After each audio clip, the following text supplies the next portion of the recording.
Voter লিস্টে জালিয়াতি, মমতার জোর ধাক্কা, আইনি বিশ্লেষণ ও সতর্কতা। হ্যালো, নমস্কার, আমি অ্যাডভোকেট কুমার লিগাল টেকনিক্যাল চ্যানেলে আপনাকে স্বাগত জানাই। আমাদের আজকের আলোচনার ভিত্তি হচ্ছে ভোটার লিস্ট স্ক্যাম। আপনার ভোটই আপনার অস্তিত্ব, জানেন, মানেন? আপনার ভোটটাই আপনার অস্তিত্ব। আর এই অস্তিত্ব নিয়ে ছেলেখেলা করছে আমাদের পশ্চিমবঙ্গের ক্ষমতায় বসে থাকা রাজনৈতিক দল। যে দলই আসে সে দলই মানুষের ভোট লুট করে। আগে সিপিএম রিগিং করত, এখন সেম সিস্টেম তৃণমূল চালাচ্ছে রিগিং। কিন্তু আজকে আমরা আইনি বিশ্লেষণ করব যে এই অপরাধগুলোকে আমরা কিভাবে হ্যান্ডেল করতে পারি। যদি আপনার নামটাই ভোটার লিস্ট থেকে বাদ পড়ে যায়, ভোটই আপনার অস্তিত্ব আর আপনার নামই ভোটার লিস্ট থেকে বাদ, কেন? আপনি বিরোধী ভোটার, আপনি ওই চোরগুলোকে ভোট দেবেন না, সেই জন্যে আপনার নাম ভোটার লিস্ট থেকে ওরা কাছি করে দিচ্ছে। আর যদি আপনি দেখেন পাশের বাড়ির বাংলাদেশি অনুপ্রবেশকারীর ভোটার আইডি পেয়ে গেছে, হ্যাঁ, তাও আবার সরকারি সহযোগিতায়। দুয়ারে সরকার, জানালা সরকার করে দিয়েছে লোককে ভোটার কার্ড, আধার কার্ড মুড়িমুড়কির মতো বিলি করে বেরিয়েছে। বারাসাতে ওদেরই একজন নেত্রী বলছে অমুকের কাছে চলে যান, ভোটার আধার সব বানিয়ে নিন। জালিয়াতির মানে পরাকাষ্ঠা অতিক্রম করে গেছে।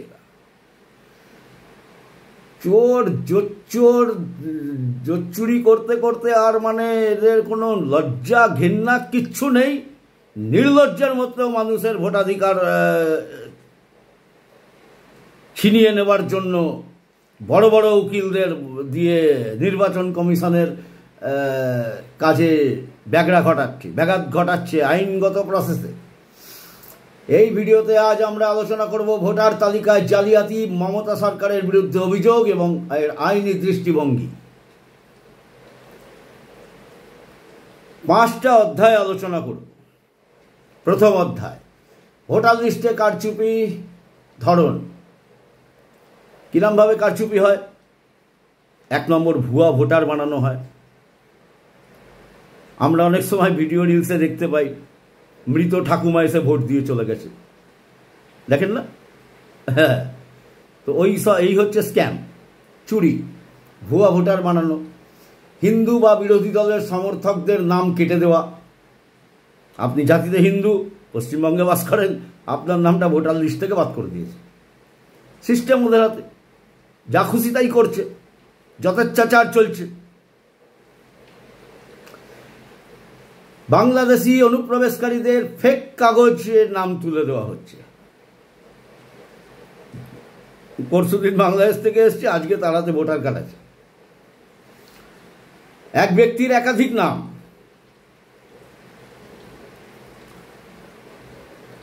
ইত্যাদি। আরো অনেক পয়েন্ট আছে, ভিডিও বড় হয়ে যাবে, ঠিক আছে? অধ্যায় 2, আইন কি বলছে। এবার আইনের জায়গাটা একটু আমরা দেখে নিই। আইনের ধারা কি বলে? Representation of the peoples act 1950 section 17, একাধিক স্থানে ভোটার হওয়া নিষিদ্ধ। সেকশন 18, একাধিক তালিকায় নাম থাকলে অপরাধ। Representation of peoples act 1951 section 31, মিথ্যা তথ্য দিলে 1 বছর জেল বা জরিমানা। আইপিসি সেকশন 420, 468, জালিয়াতি ও প্রতারণার দায়ে মামলা হতে পারে। আমরা পদক্ষেপ নিই না, তাই এই চোরগুলো নেতা সেজে ঘুরে বেড়ায়। প্রত্যেকটা মানুষ যেদিন থেকে পদক্ষেপ নেওয়া শুরু করবে সেদিন থেকে এই নেতাদের হাটে হাড়ি ভেঙে যাবে, সব পালাবে। অর্থাৎ বিএলও বা তৃণমূল নেতাদের চাপে ভুয়া তথ্য দিলে তারাও এবং যিনি সুবিধা নিলেন দুজনেই শাস্তি পাবে। একা যিনি করেছেন তিনি পাবেন না, যাকে করে দিয়েছেন তিনিও পাবেন, যিনি করেছেন তিনিও পাবেন। অধ্যায় 3, কেন এই কারচুপি? সিম্পল ব্যাপার, রাজনৈতিক উদ্দেশ্য। মুসলিম ভোট ব্যাংক তৈরি করা, বাংলাদেশি অনুপ্রবেশকারীকে ভারতের ভোটার বানানো, সিএ এর বিরোধিতা শক্তিশালী করা, সঠিক নাগরিকত্ব দিয়ে পশ্চিমবাংলায় মানুষকে থাকতে দেবে না।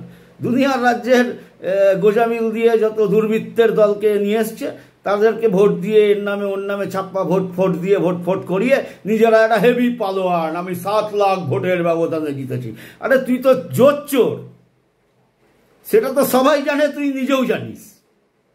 তাও ডায়মন্ড হারবার থেকে 7 লাখ ভোটে কি করে যেতে? এই জোচ্চুরিগুলো করে যেতে, প্রতিবার এই জোচ্চুরিগুলো করে যেতে।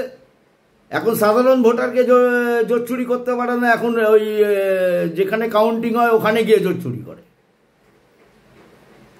বাংলাদেশি অনুপ্রবেশকারীকে ভারতে ভোটার বানানো, সিএ এর বিরোধিতা শক্তিশালী করা, হিন্দু ভোট কাটার জন্য তাদের নাম বাদ দেওয়া,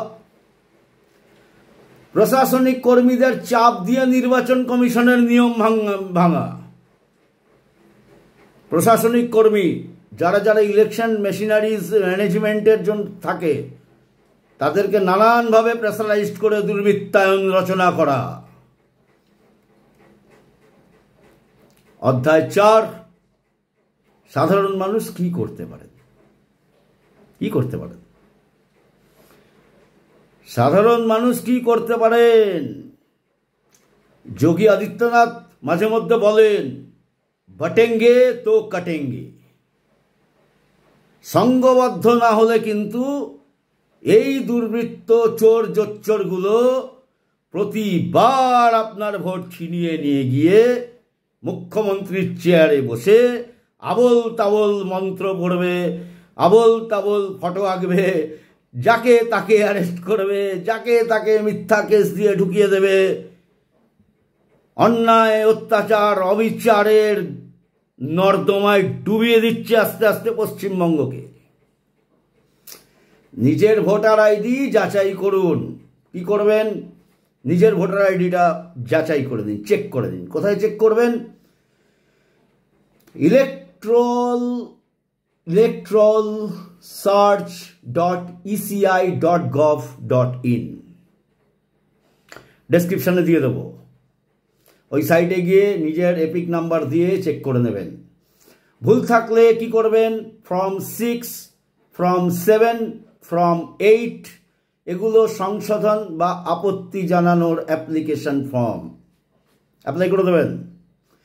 আরটিআই করে জানতে পারেন আপনার এলাকায় ভোটার তালিকায় নতুন কারা যোগ হয়েছে। যদি মনে হয় সমাজের একটু কাজ করবেন, নিজের ওয়ার্ডে একটা আরটিআই করে দেবেন, নতুন নতুন কারা কারা ভোটারে অ্যাড হলো। জেলা শাসক, জেলা নির্বাচন আধিকারিকদের কাছে অভিযোগ জানান। এরম কোনো জোচ্চোরদের জোচ্চুরি ধরা পড়লে অ্যাপ্লিকেশন করে দিন, রুখে দাঁড়ান। ভয় পাবেন না, ভয়কে জয় করুন। তা না হলে আজ দেখছেন তো বাংলাদেশ থেকে পালাচ্ছে, এরপর দেখবেন পশ্চিমবঙ্গ থেকে পালাচ্ছে। না পালিয়ে নিজের জমি নিজেকেই রক্ষা করতে হবে। কোমর বেঁধে দাঁড়ান, একজোট হন। একজোট না হলে এরা শুধরাবে না। প্রয়োজনে হাইকোর্টে রিট পিটিশন দায়ের করতে পারেন। অধ্যায় 5, সতর্ক হন, কিন্তু আইন নিজের হাতে তুলে নেবেন না। আইন কখনো নিজের হাতে তুলে নেবেন না। প্রত্যেকটা ক্ষেত্রে, প্রত্যেকটা অবিচারের আইনের প্রসিডিং আছে বিচার দেওয়ার। সেই প্রসিডিংয়ে আসুন। ভোটার তালিকা রাজনৈতিক হাতিয়ার হয়ে উঠেছে, কিন্তু এর বিরুদ্ধে রাস্তায় নামার আগে আইন জানুন, সচেতন হন, আইনি পথে লড়াই করুন, যাতে আপনার ভোট, আপনার পরিচয় আর আপনার দেশ কেউ আপনার থেকে ছিনিয়ে নিতে না পারে। শেষ কথা, দেখুন, এই ভিডিওটি আপনার পরিবারের সবাইকে দেখান। আপনার এলাকায় যদি কারচুপি হয়ে থাকে স্ক্রিনশট নিন, আরটিআই করুন, অভিযোগ জানান। কারণ ভারত গণতন্ত্রের দেশ, এখানে ভোটাধিকার ছিনিয়ে নেওয়ার অধিকার কারোর নেই, কারোর নেই। জাগুন, জানুন, জিতুন। জয় শ্রীরাম, জয় হিন্দ, ভারত মাতা কি জয়, বন্দে মাতরম। দেখা হবে আবার আমার নেক্সট ভিডিওতে। অবশ্যই কমেন্ট করবেন আপনার ভোটার কার্ডের সমস্যা হলে আপনি কি করেছেন, সেরকম কোনো হিস্ট্রি থাকলে কমেন্ট বক্সে অবশ্যই জানাবেন। আমরা দেখা হবে আবার এই আইনি আড্ডায়। আগামী দিন কোনো না কোনো ভিডিও নিয়ে আমি আসবো, আপনাদেরকে সহজ সরল ভাষায় সমস্যার সমাধান আইনের প্রেক্ষাপটে বুঝিয়ে দিতে। Educational video. চ্যানেলটা সাবস্ক্রাইব করবেন, যদি ভালো লাগে বন্ধুবান্ধবকে শেয়ার করবেন। নমস্কার, আজ এই পর্যন্তই। ভালো থাকবেন, সুস্থ থাকবেন, অবশ্যই সতর্ক থাকবেন। নমস্কার।